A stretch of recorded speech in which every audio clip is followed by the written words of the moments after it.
can do that in overtime of a regular season game? Pull your goalie for the extra man trying to get the 2 points? Yeah, but you risk not getting any points if Nashville, say, would have scored on the empty net. But Minnesota's desperate and they want to make the playoffs. Question, why didn't Hines pull Fleury in regulation after O'Reilly tied the game then? That, my friend, is a very good question. Preds lose 4-3 in overtime to the Minnesota Wild in St. Paul, Minnesota, inside the XL Energy Center Sunday afternoon. The Preds lose their first of the second half of a back-to-back this entire season after having won the first 5 that they competed in. The Preds do extend their point streak to 12 games thanks to Ryan O'Reilly's late marker to tie this game before losing in overtime. Every point is crucial here with 16 games left to go in the schedule.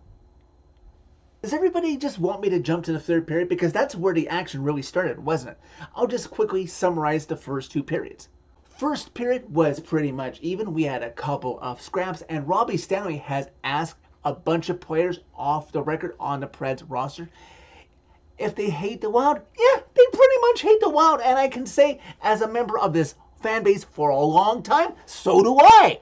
Jonas Brodin opened the scoring for the Wild on a goal that, honestly, I would have challenged, because you can't tell me that UC Saros had a fair chance to make a save on that, but Andrew Burnett didn't want to use that challenge, I guess, so early in the game in case he had something more crucial later in it, and he thought early, hey, I can overcome it. And hey, initially the Preds do, because about halfway through the first, Keith Sherwood creates a turnover as he steals the puck from Kaprizov, gets it to Mark Janikowski, and before Marc-Andre Fleury can do anything about it, it's in the back of his net. The Preds have tied this game at 1.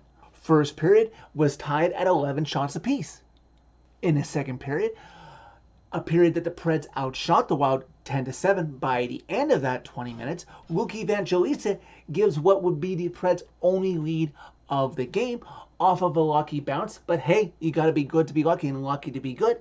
Right in front of Marc-Andre Fleury, Łuki Evangelista gets the puck home. His second goal in as many games. What a job that kid is doing right now for this team. And the Preds at that point are up 2-1.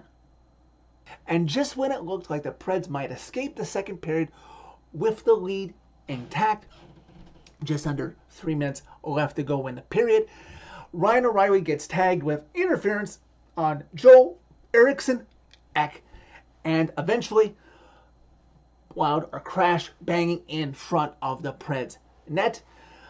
All hands on deck to try and keep it out, but it takes a lucky bounce. Saros cannot get over to make the save. Kaprizov puts it in on the power play, and this game is tied at 2 after being tied at 1 after 1, tied at 2 after 2, heading into the third. In the third period, a period that the Wild outshot the Preds 14-8, a sign that the Preds are clearly exhausted, playing the second half of a back-to-back. Hey, it happens to everyone, but you just got to make the right decisions in a game like that. Take it easy.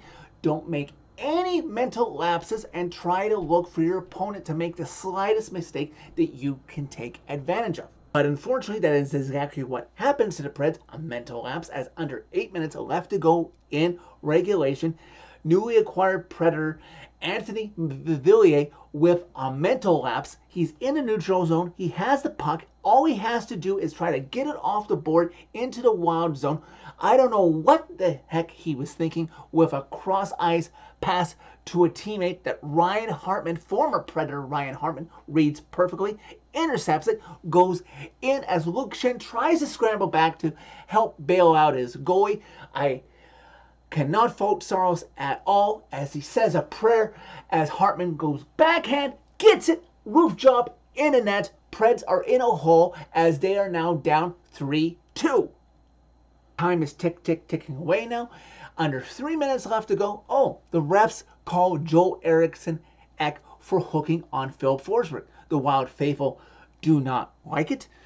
they can sense that this might put the Wild in trouble. And heck, the Preds might be in trouble because if they don't score here, they're going to have very little time at even strength to try and tie this game. So this is make or break for them on the ensuing power play. 30 seconds into that power play, Preds have established good offensive control in the Wild zone.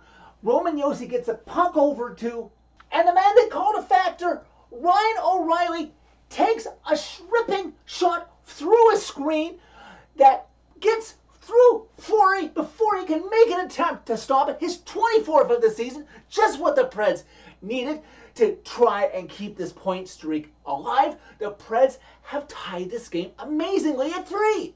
Preds even scored that power play goal, still 5-on-4, because Juuse Saros hadn't even made it to the bench yet for the extra attacker, so he got to celebrate standing on the ice with his teammates. Now this is the point where, because my brain is full of so many past Preds box scores, that I got a little worried. A 3-3 tie in Minnesota. Where have I seen this before? Oh yes, February 19th, 2023. You can go to Hockey Reference and find this box score. The Preds were down 3-1 late in the third period. Then Roman Josi, under 5 minutes left, and Nino Niederreiter with 39 seconds left proceed to tie it at 3. And I'm sure at the time we all thought this was going to overtime before Ryan Hartman, the same man who put the Wild up 3-2 in this third period of this game, stabbed the Preds in the heart with 21 seconds, and the Preds lost that game, got no points. So yeah, there's enough time here that the Wild can do something magical to try and help their playoffs and make the Preds stumble trying to get into the playoffs themselves. Fortunately, tonight, that does not befall the Preds in regulation. Even though the Wild did have a chance under a minute to go, put that in the back of your mind for later, because I'm going to refer to this. This is 3-3 going into overtime. In overtime, both teams trade a few chances. The Preds appear to be a little bit more cautious since they're saving their energy. Maybe if this game goes to a shootout, or maybe a big mental lapse by the Wild as playing the second half of a back-to-back as the time marches on in overtime. Preds do come close twice to ending it in the fourth period, as just over 2 minutes in, Philip Forsberg with a clean-cut look at the net, and he rings it off of the post behind Fleury, and then under 2 minutes left, Roman Josi is stopped on a one-time pass. Then I start seeing the strangest thing on my screen before the announcers pick up on it. It's like, why is Fleury inching farther and farther out of his net? Are they looking for a breakout pass? There's no delayed penalty. And he's getting closer, and he's going closer, and then he dashes towards the Wild net. And the commentators pick up on it. John Hines is getting desperate, and he pulls his goalie for the fourth man to go 4-3 to try and win this now. But the thing is if the Preds can just simply get possession of the puck, and even if they get an icing and get a whistle, fine. But if they get that puck into that empty net, vacated by Fleury, they will get the win, but almost as important, the Wild will get absolutely nothing. But nope, the Preds cannot get control of the puck. The Wild set up and finally get it over to a one-time pass by Matt Boldy. It beats Saros, and amazingly, the Wild win this game in overtime.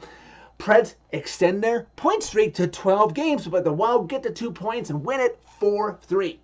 Props to the Preds for getting a possible 3 out of 4 points in these 2 games and it's back-to-back. The second last one of the season, thank God. Sure, 4 would have been nice, but if you told me coming into this weekend that I was guaranteed 3 of 4, yeah, I would have taken it, with the playoffs so much on the line right now and every point being crucial. Preds still sit in the first wild card spot, 3 points up on Vegas, who have 2 games in hand on them, and they're 9 points up on Minnesota, who is just outside of the playoff bar, who only have 1 game in hand on the Preds. 9 points. I didn't stutter. See, coming back to what happened at the end of regulation, this is what I thought. And I didn't get a lot of support on Twitter when I posed this to a few fans and a few Preds radio hosts in Nashville, but if Hines is desperate for points, and I don't fault him, this is not a fact of if he should have done it at all. No, of course, I completely understand it. But considering the situation, the Wild are chasing the Preds. Most likely they'll have to take out the Preds or Vegas to get into a playoff spot. So that being said, when the Preds tied it with just under 2 minutes left, that was enough time. Why didn't you go for it in that last minute and a half or so stretch of regulation to try and win it there? Because if you win it there, you get 2 points. You get a regulation win, which, folks, if you don't know, that's the first tiebreaker if two teams are tied in this number of points at the end of the regular season is regulation wins. And you know what? Go look at the standings. The Preds have 30 regulation wins and the Wild have 24. Okay? What that is going to mean is that most likely with the Preds having 16 games left to go this season and the Wild having 17, I cannot see the Preds, even if they stumble a little bit, the Wild catching up to them with just regulation wins. There's going to be some overtime wins in there. There's going to be some shootout wins. That means they're going to have to beat the Preds by 1 whole point to get in, because if they tie them in points, most likely not catch up to them in regulation wins, Preds get in anyways. So they needed to add another 1 to that regulation win column. If they didn't get it there, then fine. Try to get the win in overtime. But they didn't even go for it. And they had, go look at the replay. Go look at the replay. They had a good 20 seconds there, under a minute left to go. You're telling me that a 6-man there in regulation wouldn't have possibly helped them out by keeping the puck in the Pred zone and maybe creating a chance? Hey, in overtime, I don't fault them for going for it there, because 4-on-3 gives you plenty of open ice to set up. And sure enough, they scored. But I'm just saying, I would have considered it, and there was the opportunity to do so. But now with that 9-point hole, with not so many games left to go, it's going to be interesting to see when the Preds aren't playing. I'll have to watch Wild games to see what John Hines does and what tricks he pulls out of his bag to try and help the Wild pull off a miracle, because that's exactly what they need right now. Anyways, back to the Preds, because after all, this is a Preds channel. Again, I'm not angry they lost. I would have liked to win, but hey, the Preds got a point and are inching closer and closer to a playoff spot. This fan base can feel it. We hated missing last year. We want back in this year. This point streak has earned the Preds a well-deserved rest over the next 8 days, where they will only play 2 games and have 6 days off. The Preds still have 2 more games on this road trip. They have to go into a hostile environment of Winnipeg on Wednesday before they go to Seattle to finish off the road trip next Saturday. I'm going to enjoy my Monday and Tuesday with no Preds hockey to stress about, but that doesn't mean I'm not going to watch the out-of-town scoreboard in the Western Conference for games that affect the Preds in the standings. And then I'll come back refreshed, ready to root on this team. I'll be stuck watching it on Sportsnet in Canada on Wednesday, but I will take it if that means the Preds get the 2 points, which hopefully they do. So that's it for this video. Thank you very much for watching. As always, click a like if you like this video. Click subscribe if you really like it. You can find my social media where you can interact with me during every Preds game by clicking on a channel name. Tell all your friends about Redemption and what that mad scientist, former Preds head coach John Hines, did to stave off playoff elimination for his team in this game. And hey, if anything, Preds Nation, we don't have to worry about hearing the name Minnesota Wild head to head.